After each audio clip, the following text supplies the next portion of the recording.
Positive confession of faith, so let's say it together. This is my Father's word. I have what it says I have. Ears to hear. I have eyes to see. A heart that's receptive. I'm not leaving the same today. In Yeshua's name. Turn to your neighbor and say, you're not leaving the same either.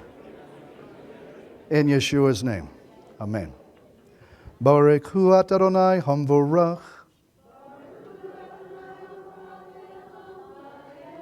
Blessed is the Holy One who's to be blessed forever and ever. And all His people said, Amen. Amen. Let's remain standing for some of the reading of the Word today as we go into Psalm Tehillim 91, verse 1 and 2. How many of you have been enjoying the teachings on the Psalm 91? Psalm 91, verse 1. He who dwells, if we can read it together. He who dwells in the secret place of the Most High shall abide under the shadow of the Almighty. And I will say of Adonai, He is my refuge and my fortress. My God, in Him I will trust. And John 15, verse 7. If you abide in me and my words abide in you, you will ask what you desire and it shall be done for you. If you abide in me. How many are abiding in Yeshua today? Tell your neighbor, I'm abiding. You can be seated.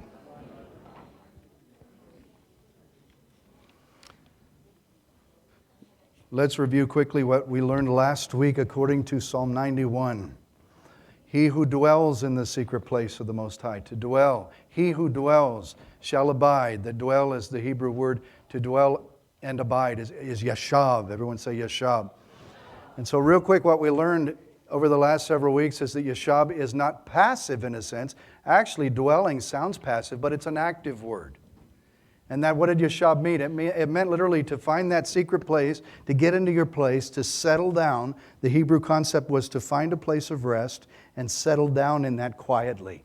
But it also means to clean house. So that was yashab, means to go in and you have to clean some house. It had to do with relationship. Most people think the dwelling place of the Most High is a time of visitation in the time of trouble. I can just run there when I'm in trouble. But how many know we're called to abide there? That means to abide. It's not a place of visitation. It's not a vacation. You have to live in the secret place of the Most High, not just call out in a time of trouble. And that also meant marriage. Yeshab had to do with marriage, keeping house, relationship. Smile at your neighbor and say, relationship. That if you'll read this, it had to do with seeking the face of Adonai. Face in Hebrew, we learned over the last few weeks, is panim, face-to-face relationship. Panim having to do with the present now, but the word for face in Hebrew also means what was and what is to come. So the connection, you've never thought about that before, but your face is about today, but it's also about yesterday and tomorrow. The Father's face was watching you yesterday. He's here today. His eyes are over you, but He's also in tomorrow. Your face is connected to your past, your present, and your future. Face-to-face relationship. I can tell you from some of your faces, some of the relationship has been good and some is not. I'm not referring to him. I'm referring to some of the things that we've been through. I can tell you your face is almost like your signature. There's only one face like yours. And Adonai says, you want to come into the place of my presence and dwell in the secret place, you have to have face-to-face. Trust me for today. Trust me in yesterday. Trust me, I'll work out the things of yesterday for your tomorrow. But we get afraid, we get scared. We look at all the other things and we face all the other things, and He says, no, you trust me, trust my face.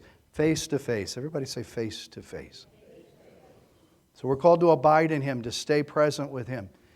Physically speaking, this was a place that I mentioned beforehand. This is a place that you go with Him and you shut your door. Remember, shut the door? How many remember that? Wave at me. When you shut the door, Yeshua said, when you pray, shut the door, and your Father who sees you in secret will openly reward you. He will reward you. But there's a clue to that. It means shut the door. Turn to your neighbor and say, shut the door. So the secret of that is getting into a quiet place and putting everything else out. Turning off your phones, turning off your TVs, taking that stuff out of your mind that distracts you. Gathering away face to face with it's just Him and you. your face and his face. But you have to shut the door. You've got to get into that space. You have to find a place to make your space with him. That's sacred space. Everyone say sacred space. So all of this is connected to abiding. I want to touch on just a couple things that the Spirit showed me today. I'm not sure how long we're going to get to go today. But a lot of times as believers, we have the faith to come in. Some people just visit. Some people want to run there when they're in trouble. There are some believers who think that they can just do anything and then come in and shut the door and be in his presence. But there are keys to cultivating that secret place. You see, how many have a secret place that you pray and you trust and you go to? You might shut the door. You say, it's my quiet place with him. But there's cultivation in that place, just like relationship. If you're in a marriage, if you're in a relationship with somebody, a friendship, you have to cultivate that. You know what I mean by that? You can't just expect it all to go easy all the time. You have to do something to cultivate that. So what would that be? Well, there's certain things that Scripture tells us if we abide in him, we have to die to ourselves. Let me ask you a question today, congregation. How many of you want the secret place? How many of you want to die to yourself? Oh, that's a hard one. Here's what Rav Shaul said. Look at this. We're going to look in the renewed covenant, and I want you to see something. If you'll go with me into Galatians. Galatians 5, verse 19. We talk about the works of the flesh. How many of you know that you're still in flesh? See, the flesh is not just this, but the flesh is what's in you. The flesh is it's still your worldly attitude. And we all still have that attitude. I don't care how long you've been saved, how long you've been walking with the Messiah, you're still going to wrestle with the flesh. Because we're a work in progress. Now look at what this says, Galatians 5:19. Now the works of the flesh are evident, which are, watch this, adultery, fornication, uncleanness, lewdness, idolatry, sorcery, hatred, contentions, jealousies, outbursts of wrath, selfish ambitions, dissensions, heresies, envy, murder, drunkenness, revelries, and the like, of which I tell you beforehand, just as I told you in time past. Those who practice such things will not inherit the kingdom of Elohim, of God. What's he saying this? He's not saying somebody who struggles with some of this. There are people who struggle. They have open struggles. He's saying people who practice this. This is a lifestyle for people. He's telling the early believers, he's saying, look, this is not what we should be doing, guys. If this is your lifestyle, you'll never enter the secret place. That secret place is a place between you and him, and it's a place of intimacy. And if we try to come in after we walk through all this stuff like this, he says it is not going to work. You're not going to inherit the kingdom of Adonai. Look at Romans 6, 1-5. What shall we say then? Shall we continue in sin that grace may abound? Certainly not. How shall we who have died to sin live any longer in it? How many of you are dead to sin? This side is. I didn't see anybody on this side. Are y'all dead to sin? You know what that means? That means that you check that spirit. You have to die to those things of the flesh. Now, here's a little secret for you. It doesn't mean, and hear me when I say this, it doesn't mean that those feelings are going to go away. Your heart will change over time. There's things within people that change over time. Many times I've had people tell me, well, if I'm saved, how can I struggle with that? How could that person do that if they're really a saved person? Still the flesh. Still the flesh. We're called to die to it, to not live in that. It goes on to say, do you not know that as many of us were mikvahd into Messiah Yeshua were baptized or mikvahd into his death? How many of you have been baptized or mikvahd? Hold your hands high. I want to see them. When you did that, your first time doing that, as a symbol of a believer in Yeshua the Messiah, that was a symbol that you are dying with him. You died. I can take you to the waters of where I went in a mikvah, and I can say, William Hallbrook died that day in those waters. But you know what? It's not just a one-time event. You got to die daily. But when I did that, I identified with Yeshua in his death. Salvation is not from the mikvah. Salvation is if you believe in your heart and confess with your mouth. But the mikvah is making a statement to all around you to say, hey, I'm in the secret place in him. I'm dead. My flesh is dead. Turn to your neighbor and say, my flesh is dead. Therefore, we who are buried with him through the mikveh in a death, that just as Messiah was raised from the dead by the glory of the Father, even so we should also walk in newness of life. What is he saying? If you want the secret place, hear me, your secret place is in the tomb. Your secret place is in dying to self. That's where the secret place. That's kind of weird, isn't it? If I had a picture of the garden of Gethsemane and the tomb where they say that Yeshua rose again, you'll see that it's open. There's a tomb there. There's access for all in that tomb. But there's nobody in that tomb. You go into that tomb, you could stand there and you look at that tomb and it's empty. But can I tell you this? Yeshua's not there, but I can tell you this. If you died in him, in a sense, that's where we were too. We're called to walk in dying to self, dying to flesh, dying to our ways. I'll break it down easy for you. Dying when it's the last cookie in the house and you say, oh, I got to have that cookie. And you got 5 kids that you know are going to fight over that cookie. You say, oh, I'm going to eat it. I'll just solve everybody's issue. I'll just eat the cookie. Nobody will fight over it. No, that's a simple story. But what I'm saying is your flesh is going to go, come on, eat that cookie. We want to do things. We want to react in the flesh. And he says, that's not you anymore. Turn to your neighbor and say, that's not you anymore. But you struggle with it. We struggle. We say, we want the secret place. But the secret place is in dying to the flesh and dying to the self. Dying to what we want to do and saying, what do you want to do with me, Father? That's the secret place. Gathering in to say, what is it that you want? I know what I want. What is it you want? Change my heart to make what you want it to be.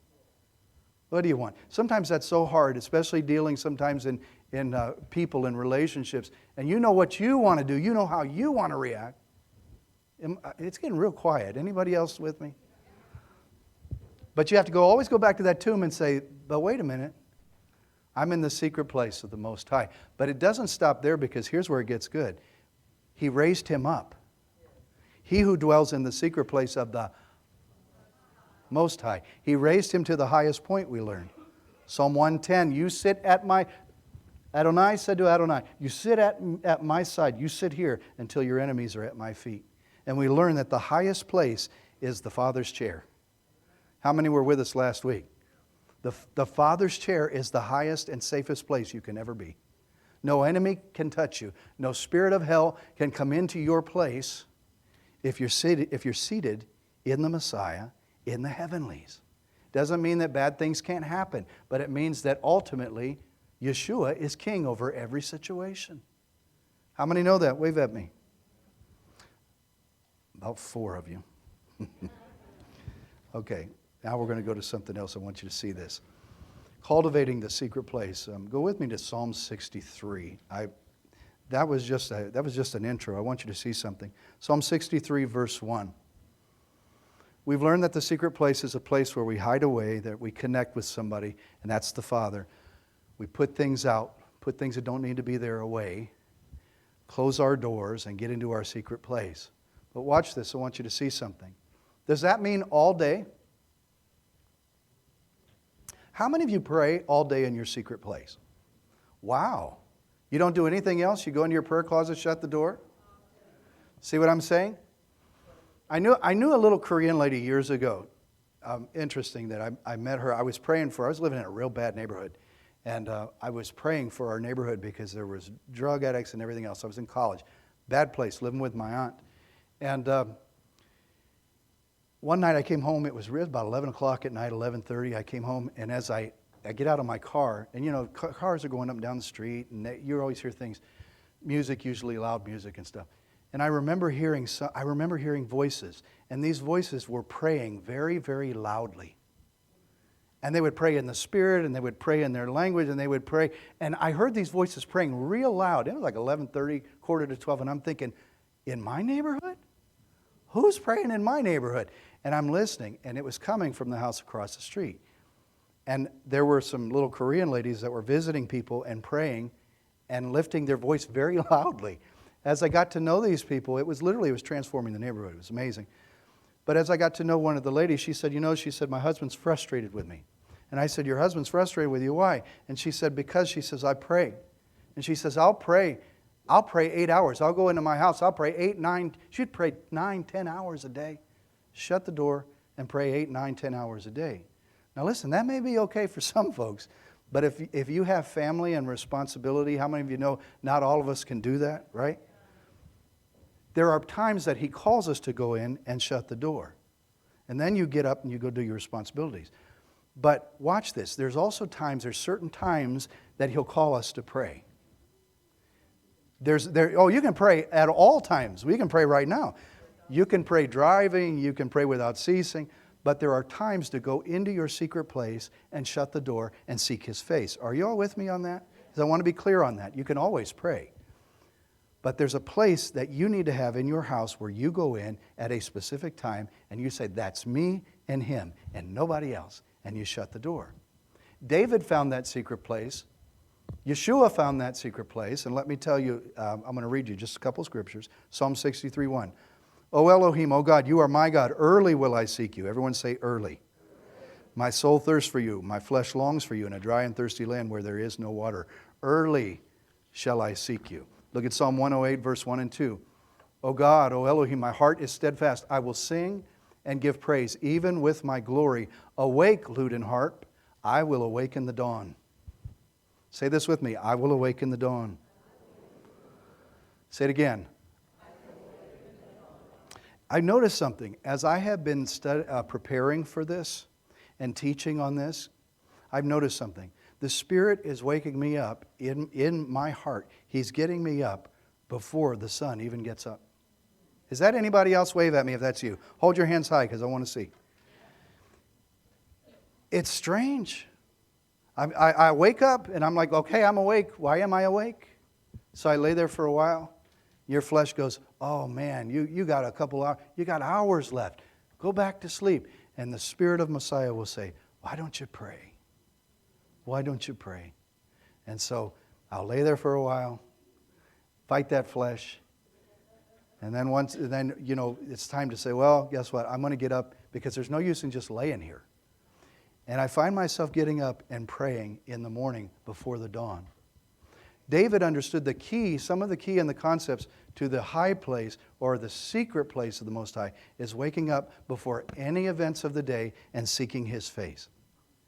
Let me ask you a question this morning. How many of you are morning people? Wave at me.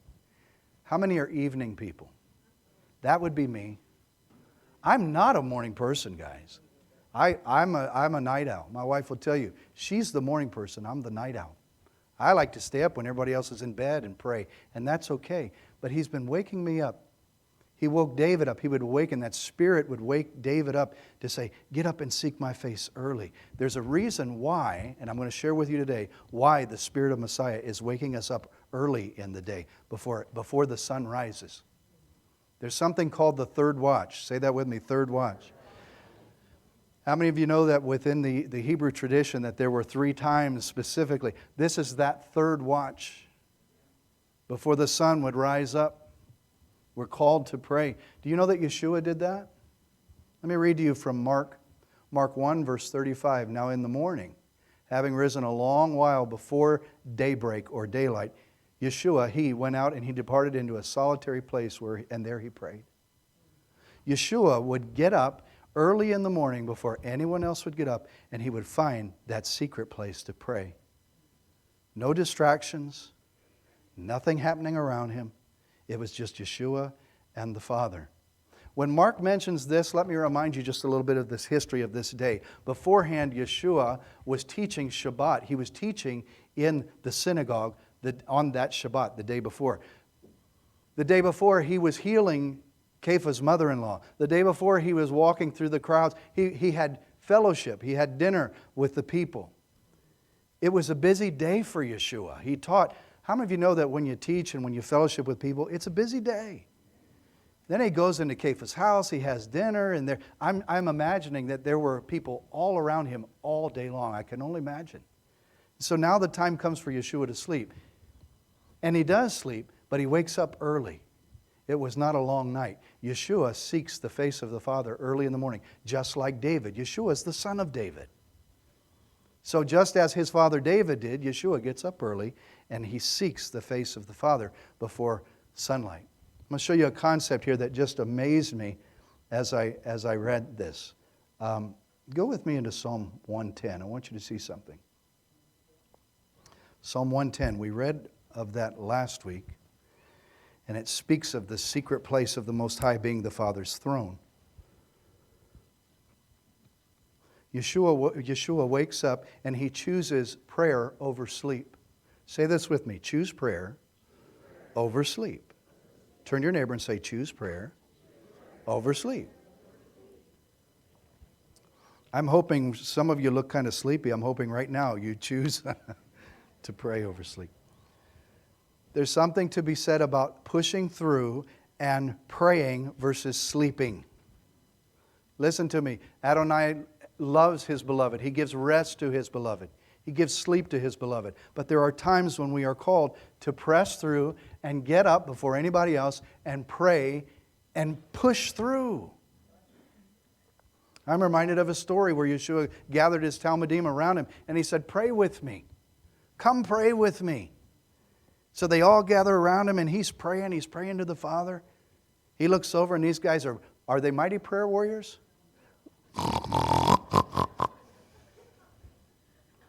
And He says, where are you guys sleeping? He says, wake up and pray. I need you in this moment to pray with me. I need you to stand with me. So, okay, we'll pray. So Yeshua starts to pray again. He's praying. All of a sudden he hears 3 times, wasn't it? And He says, you guys, and then the Romans come. And He says, oh, by the way, guys, you can get up now. Now you can go to sleep because it's all done now. Sometimes we need to press through in prayer, put the sleep aside. As I was preparing this, I heard in my spirit that the Spirit would ask us, the things that you're praying for, hear me when I say this, the things that you are praying for, how important is it? How important is it? Is it life-changing? Does somebody's soul depend upon it? Does somebody's healing depend upon it? Does somebody's encouragement depend upon it? The sleep of the flesh will always lull you. It'll always tell you, come on, you've never felt more comfortable than this. You ever get that right spot in your bed? Anybody know what I'm talking about? The right spot, you're laying there and you're going, ah. And everything in the flesh is relaxed. The enemy will use that sometimes, even in our flesh, to say, you're so relaxed. You don't need to pray. There's times we need to trust Messiah, but understand, there are times that we need to push through and pray. Do you realize that the high priest, that they would have guards in the temple, and those guards, that third watch, if they found that guy sleeping, you know what they did to him? They took his clothes off of him, and they left a little bit, but they would set his clothes on fire. They would beat him and set his clothes on fire because he had fallen asleep during his third watch. You know what was interesting about, we read the story about this man who was praying along with Yeshua, and it says that when they woke up and the Romans were there, that the guy ran away naked. He left his garment and he ran away naked. Are you familiar with that, guys? You have to realize something. The garment is the covering. The garment is your covering. How many want Messiah's covering? The secret place of the Most High. The covering of the wing. But if we're asleep, when the enemy comes at us, we can run away naked.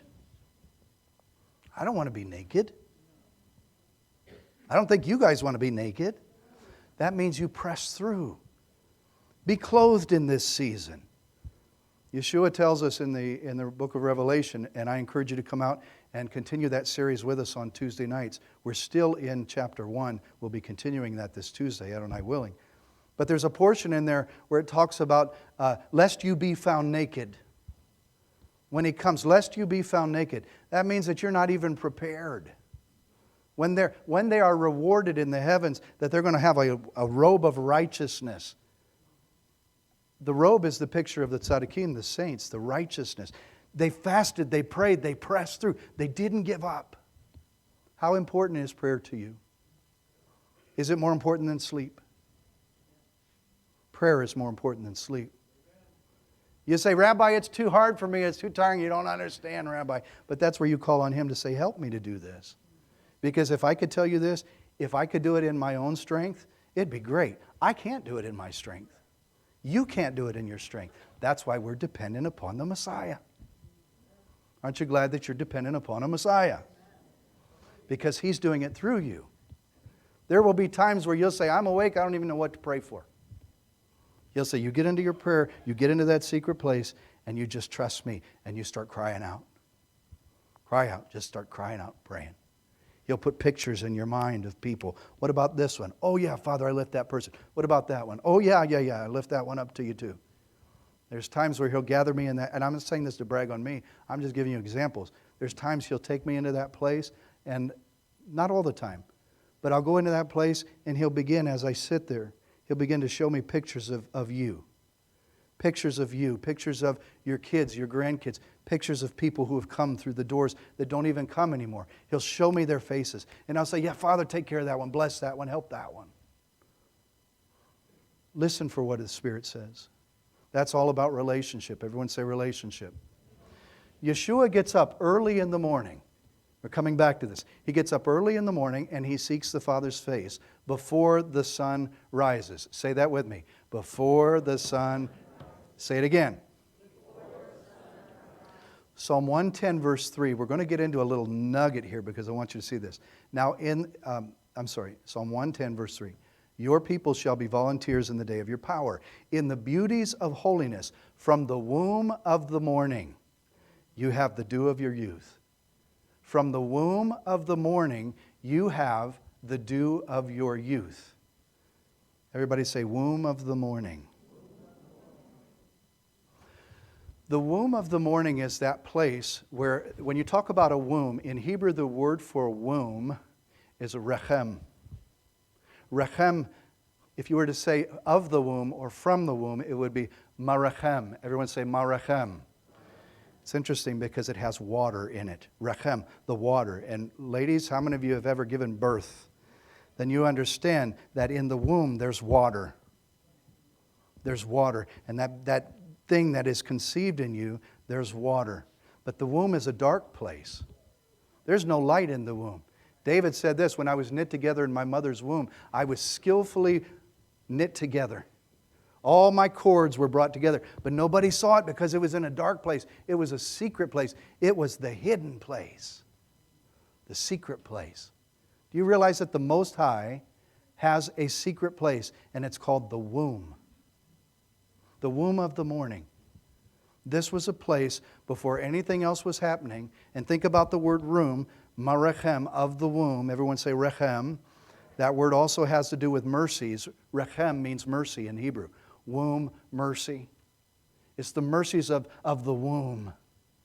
It's the mercies of one who understands. If you've ever given birth to a child, you understand Mama has mercies toward what she gave birth to. How many ladies in the house know what I'm talking about? And your child can mess up or do whatever. But listen, dads can be sympathetic, but mamas feel something on a whole other level that the dads don't. Picture the Ruach HaKodesh. The man and the woman balance each other out, but mama has mercies. And here is this place in the womb of mercies. If you look at the word for mercy, you take the resh out of marachem. You take the resh and the mem, and you have ram. Everyone say ram. Ram means to be exalted. When we get into this secret place called the womb, it's a place of exaltation. We recognize that He is our exaltation. Messiah is in Him, seated in Him. How many of you are seated in the Messiah? That's a place of exaltation. But let's go back to this place called the womb. I found it interesting that the womb is a place where things are conceived. The womb is a place where things happen in. They're conceived and they're formed and then they're pushed through and birthed. The womb. One more time, everybody say womb. Now say rechem. If I can challenge you with this, I want you to think about your morning prayers in a different way. Now, we're going to go on a level that I'm hoping that Adonai is going to show this to your hearts. Yeshua gets up in the morning before, that's very important to say this, before the sun rose. So it's a place of darkness. And He gets up and He's praying. And He's communicating with the Father before anything else ever happens of the day. Why does Yeshua do that? Because Over and over again, Yeshua said this, "He who has seen me has seen the Father." Yeshua said this, "I don't do anything without what I see the Father do." How many of you have ever read that? Yeshua just didn't start his day. The alarm clock goes off and he goes, "Hey, here we are. Let's go get them, boys. Let's raise the sick. Let's raise the dead, heal the sick. Come on, let's go get them." It's not what Yeshua did. He said, "I don't do anything that I don't see my Father doing. Unless I hear the Spirit tell me to do it," he said, "I'm not doing it." Well, wait a minute. I thought Yeshua is the Son of God Most High. What's up with that? Scripture says that he came down. He left that place of glory. Still God, but he's a man now. Are you all with me? Born of a virgin, God in flesh. But he chose to step down to say, "Listen, I'm not going to do anything on my own accord. I'm going to do, because I dwell in the secret place, I'm going to do what my Father tells me to do. And when he says turn here, I'll turn there. When he says do this, I'll do this. When he says don't do that, I'm not going to do it. I don't care how many people tug on me and tell me, you got to do this. If he says don't do it, you better not do it." The secret place. And so watch this. Before the creation of the day, before the sun rose, and before anything else took place, Yeshua went into his secret place and he said, "Abba, Abba, here am I." And there was communion there that he could listen. He's listening for the word of the Spirit to say, "This is, son, what I'm going to have you do today." We're not given that exactly in the Scripture. But maybe the Ruach HaKodesh, the Holy Spirit, spoke to him and said, "There's going to be a woman today who's going to come and she's going to grab your tzitzit and be healed. There's going to be a man maybe who's going to come and tell you about his daughter. You don't even have to go to the house. Just speak the word. Eleazar, your friend Eleazar is going to die. But here's what you're to do. You go when I tell you to go." Are you all with me on that? And as believers, we get up in the morning and our alarm clocks go off and we have our own agendas. But when was the last time that before the sun rose, we got into our secret place and said, "Abba, what would you have me do? What would you have me to do?" How many were blessed by the worship today? Never take that for granted, guys. That spontaneous worship that went forth from the body, never take that for granted. Can I share this with you? We had a song list. We had other songs to sing today. And as we began to sing, the Spirit spoke to my heart and said, "Don't sing those today. Sing the song. Sing the song I give you. You don't sing those other songs. You sing this song." Listen to what Yeshua, the Spirit of Messiah, is telling us in this season, because the secret place of the Most High is keeping you from some things, and He'll tell you to go to other things. But you have to be discerning to listen. And if I could say it this way too, maybe it's just a time of sitting in His presence in the quiet place. There's days where I may take my coffee. Thank God for coffee. I'll take my coffee, I'll make the coffee, I'll get up, I'll let the dogs out, and then I'll go take my coffee, and I might just sit down and I might say, "Abba." I might just put the coffee aside, get on my face and say, "Abba." I might not even pray for anybody and just say, "Father, here I am. What do you have today?" He may show me, He may not show me. My whole point is that I'm resting in this place connected with, it's just Him and it's just me.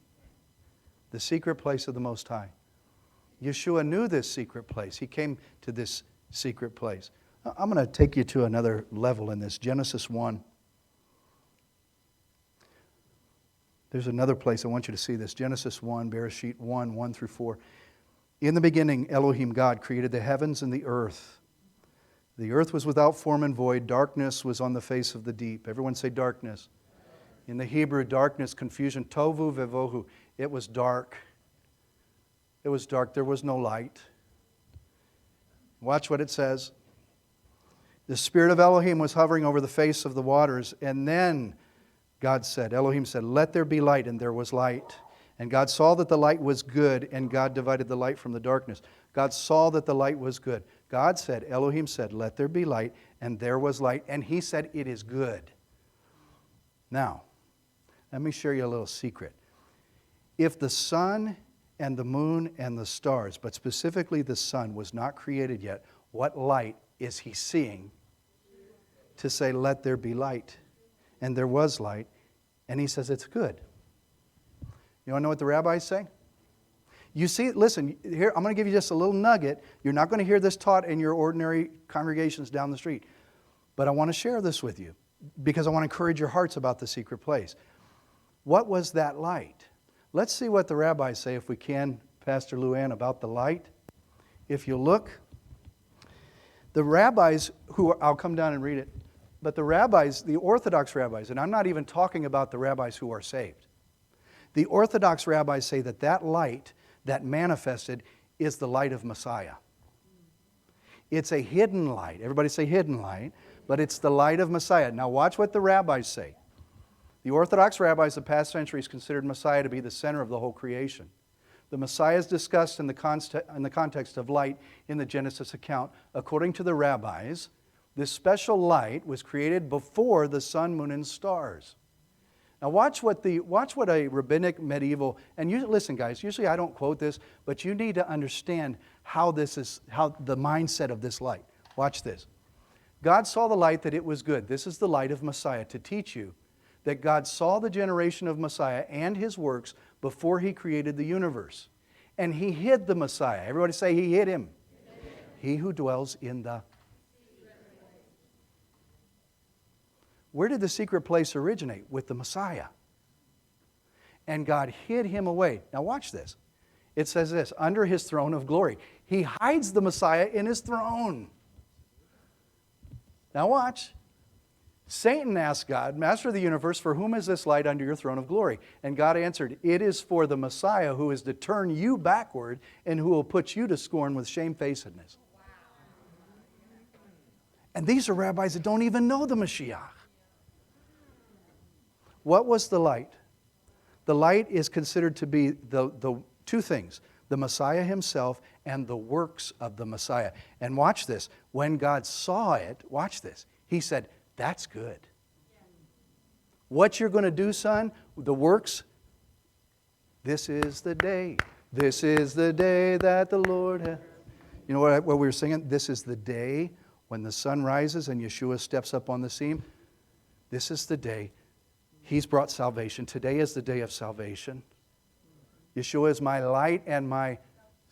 Adonai is my light and my salvation, my Yeshua. Watch, I'm taking you to a concept here. Before the sun ever rose, before there was ever a sun, he says, I see your works. I see the day, son, that you're going to walk into and you're going to bring your people to me. I see the redemption that you're going to bring. And that light is good. That work that you're going to do is good. Please say this with me. The work that he did is good. And so the Father says, not only is this the Messiah, the hidden light, and look at the monitors, if we could imagine that hidden light when there was nothing else but darkness, the sun had not even been made yet, the light of Messiah was shining. Now, here's where we get into a little bit of hairy stuff, because people say, is Rabbi saying that the Messiah was created? No. That's the concept you have to understand. When Scripture tells us in the renewed covenant that Yeshua is the firstborn of all creation, everybody say firstborn. Look at the language. It doesn't mean that he was the first one. The Jehovah's Witnesses will tell you that he was the first one created. That's not the language. The language says he is the first source of everything that came out of that light. So the Father didn't start by saying, okay, I think I'll make a son. The Son is already seen on the scene. But he's hidden away in the secret place of the Most High, tucked in. Are y'all with me on that? And so before the sun was ever made, and before Yeshua ever did before he ever did anything, the Father saw his light and says, that's good. That's good. 5 times the rabbis say that this special light is mentioned where the Father says, that's good. It is good. It is good. 5 times according to the light. Everything that came, the trees, the sun, the moon, the stars, everything in the heavens and the earth, all the people, all the animals, all the fish in the sea, the birds in the air, the grass on the field, every flower that would sprout from then until now is connected to that light that was hidden away in the secret place. And the Father said, that's good. Before the sun ever rose. And hear me when I say this. When Yeshua got into his secret place on the earth, I believe he was returning in spirit back to that place where he came from. See, are you all getting that? And when the sun rose, it was a picture of Genesis where everything now is being created. Think about this for a moment. When you get up, and hear me, you didn't hear anything else, hear me when I say this.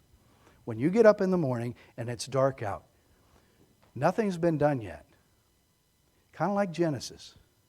Tohu vevohu. It's dark. It's chaotic. The coffee pot is percolating. Nothing has happened yet, just like that. And when you go into your closet or your place and you shut your door and you say, Abba, you have come in to that place. And when the sun rises, like Genesis, when the sun shines, then the work of the day. You put on your clothes. Things begin to happen. Kids wake up. The animals wake up.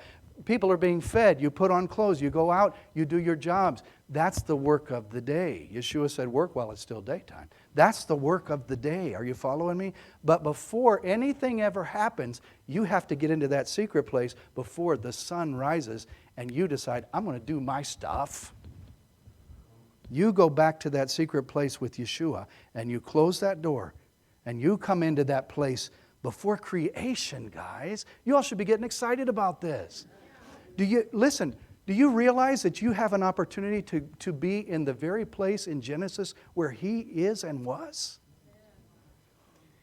In the beginning, Yeshua with the Father. In the beginning. The first of all creation. He's the first source of all creation. But before anything else, watch this, before anything else, the secret place, Father and Son. Intimacy. I don't mean to sound weird. That's just Father and Son. That's relationship. And so many times we want to start our day and the alarm clock goes off and go, here we are, let's go get them, yeah. But have you sat before the Father and said, just talk to me? What would you want me to do today? Here is Yeshua returning to the secret place. And he said, Father, I'd heal them all. I imagine Yeshua would say, Roger, to them, Father, I would heal them all. I'll take them all. I'll just take them all and heal them all. And he said, you do what I show you to do. The work of the hands. Secret place of the Most High. When we say he who dwells in the secret place, there is a figurative part of that. The spiritual sod of that, the mystery of that, is that you and I have a chance to return, just like Yeshua, to that place before Genesis. What did he tell Jeremiah? What did he tell the prophets? He said, I knew you when you were in the... And we think that's the mama's womb? Yes and no. I believe he's saying, in a sense, I knew you in the womb of creation before you were ever even made. I knew I would make you. I had every day planned for you. I have the works. I know the plans I have for you, says Adonai, plans to prosper you. Plans to give you a what? A hope and a future. In other words, the tohu vevohu, it's all going to come together, but you have to get into that secret place and trust. Let me give you just a couple more. Anybody getting this? Are you getting this today? Let's give him a hand clap of praise. Psalm 90, verse 2, before the mountains were brought forth, or ever you had formed the earth and the world, from everlasting to everlasting, you are Elohim. Before anything was made, you are. Shows that picture, that light. You are before anything was created. And if I can challenge you today, before you start your day, guys, make it a point to get up. Before you start your day, get up. That's up to you as to what time. But you get up and go into that secret place and say, Father, show me today. Help me today to walk this out. And show me the works that you have for me. I'm going to give you just a couple more here and we're going to go. Just a couple more. John 8:12, Yeshua spoke to them saying, I am the light of the world. He who follows me shall not walk in darkness but have the light of life. Go back to that picture if we can of the light. Yeshua is saying, we've read this many times where he says, I'm the light. But we've often failed to miss, what is he referring to? He's the light of Genesis. He's the one that was in the secret place before the foundations of the world. Colossians 1:15, getting ready to close. He is the image of the invisible God, the firstborn over all creation. For by Him all things were created that are in heaven, that are on earth, visible and invisible, whether thrones or dominions, principalities or powers. All things were created through Him and for Him. He is before all things, and in Him all things exist. He is the light of Genesis. Before the sun was ever formed, He is that light. Ephesians 1:4, just as He chose us in Him before the foundation of the world, that we should be holy and without blame before Him in love. That went over somebody's head, because I need to go back and let you see. He chose us before the foundation of the world. Can we look at that picture of the light again? I'm going to challenge you as a body today. Now let me see your eyes. The next time you read Genesis 1 through 4, I want you see, we see the Father, we see the Son, we see the angels and the creation, but when was the last time that you saw yourself there? Because you were chosen in Him before the foundation of the world. And there will be people who say, well, that sounds heretical, Rabbi. It sounds crazy. And I'm not saying that we are gods. Please hear me when I say this. We are not God. There's only one, Shema Israel, amen? But hear me when I say this. He's saying, you want to know where your place is? Your secret place is in me before the foundation of the world. That hidden place in the Messiah, you were there too. Now, I'm not saying in reincarnation. I don't believe in reincarnation. I don't believe in karma. I know people say, oh, karma. There's no such thing as karma, guys. What I'm saying is this. In that light, I believe somewhere before time, before eternity ever existed, the one who is, who was, and is to come knew your face and knew my face. And He knew the very works that we would do with the work of our hands. And He saw that we were connected in the Messiah. And He said, that's good. That's good.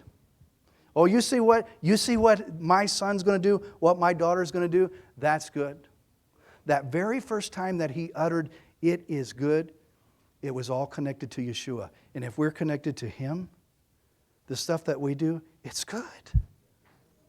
If you have just, we're not, how do I say this, Lord? We're not trying to please a crowd. We have an audience of one. One. And when that one says, oh, that's good. You ever see, just a side note, I don't watch it, but American Idol is pretty big now. And if you have these judges, and these 3 judges say, that's good, they get so excited and they go, yay, we're going to Hollywood or wherever they go.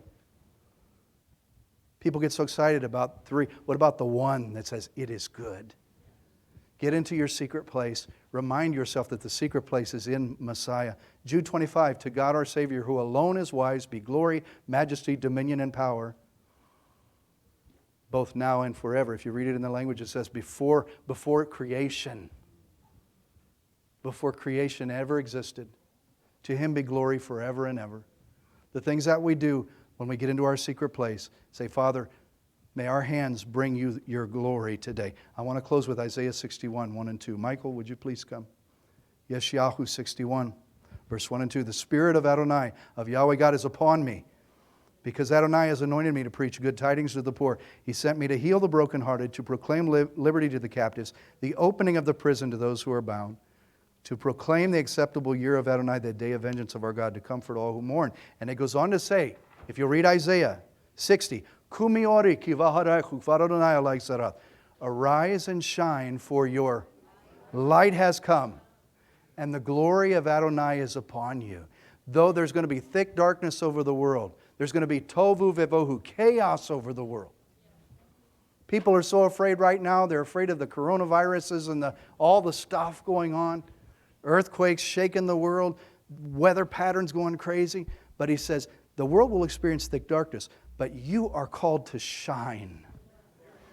The light is upon you, and go do the works of Messiah. And that's why He says it is good.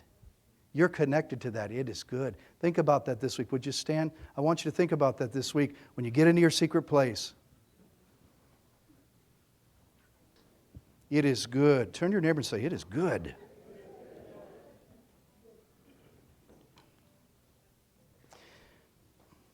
One more thing.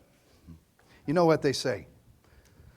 You know what it means when the rabbi says in closing or I'm closing? It means he's got about another 20 minutes.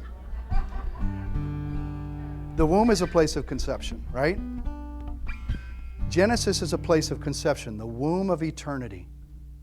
That's where everything came from. It was all cooking in there. Tohu vavohu. But out of the chaos was light was seen. Now let me share this with you. You and I have the ability, for your day, you have the ability to create things and do things. You are made in the image of the Almighty. Say this with me. I'm made in the image of the Almighty. Now what does that mean? That means that your prayer time, hear me, please hear me. Your prayer time can affect the day. Your prayer time can affect what the Father's hands do in that day. That's why your quiet time is so important in the morning. When the sun rises, then it's almost as if things are coming into play. But your simple prayers in that hidden away secret place can affect the very day. Little did I ever dream of years ago when we had a guy, Mark somebody, I don't remember his last name, but he came in and he was crippled. I had seen him weeks earlier. He was crippled. He walked like this. His hand was all up like this. He was crippled. I said, I kind of got the word, what's going on with him? And he said, well, what isn't wrong with him? He said he got this and that, and he broke his back. He served in the military. The guy's got all kinds of things. He had children, a nice young family, and here's this guy coming in. Little would I ever dream that day when he came through those doors that one time. He came through the doors, never forget it. And as he was prayed for by some of our team, and I was praying and ministering for other people, and some of you were even there. And I looked over and the man was laying on the floor. The Spirit of Messiah had touched him. Now this guy was a Methodist. No offense against the Methodists, but can I say this? They don't roll that way, guys. The guy's laying on the floor, and I hear the Spirit of Messiah. I hear the Spirit say, go over and check it out. So, I'm curious. I go over and I look down at him. I said, Mark, what's going on? And he looked at me from the view that he had, tears rolling down his face. Now remember, he was like this. He looked at me, and he didn't say anything. All he did was this. He went.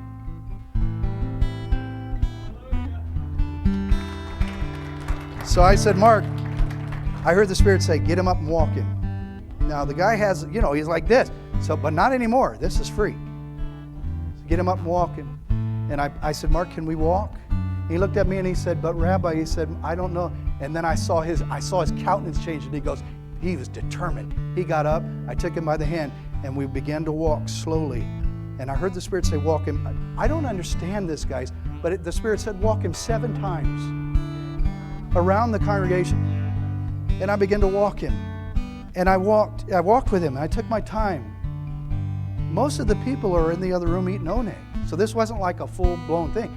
And the guy's walking like this. And every time I watched that we would come around the corner, I watched his legs straighten out a little more. And I watched his legs straighten out a little more until about the 7th time, the Spirit said, let him go. And I said, can you do it on your own, Mark? And he said, I'll do it. And he began. Before it was all over, that man was walking through the congregation like this.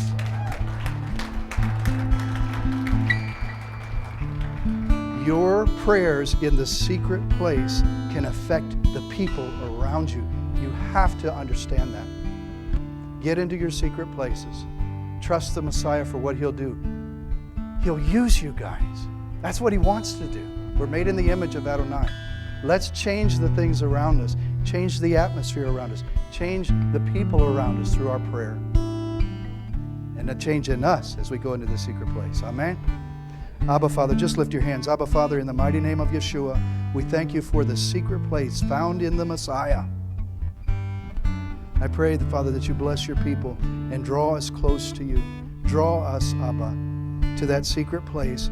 Help us, Father, that when our flesh cries out and our flesh says no, Father, help us to put that away and draw close to you. That you'll use us for your glory when the sun rises, and our prayers will go forth, and you'll use us for your glory. Change things through us and in us. In the mighty name of Yeshua, and all His people said, amen. How many of you meant that today? Come on, let's give Him a hand clap.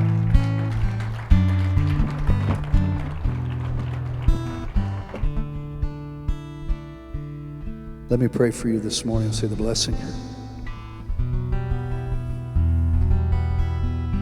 I want to also, before I say the blessing, I want to ask anybody who, I'm going to ask our teams, anybody who wants to serve, I'm going to ask you just to stay behind. And I want a real quick meeting. So if you want to serve, I would encourage you to serve the body. We would really appreciate that. So if you can say, Rabbi, I want to serve the body, I want to ask you just to stay behind, and we're going to have a real quick meeting. So thank you. Yivrech Adonai vayishmerecha, Yair Adonai panav elecha vihunecha,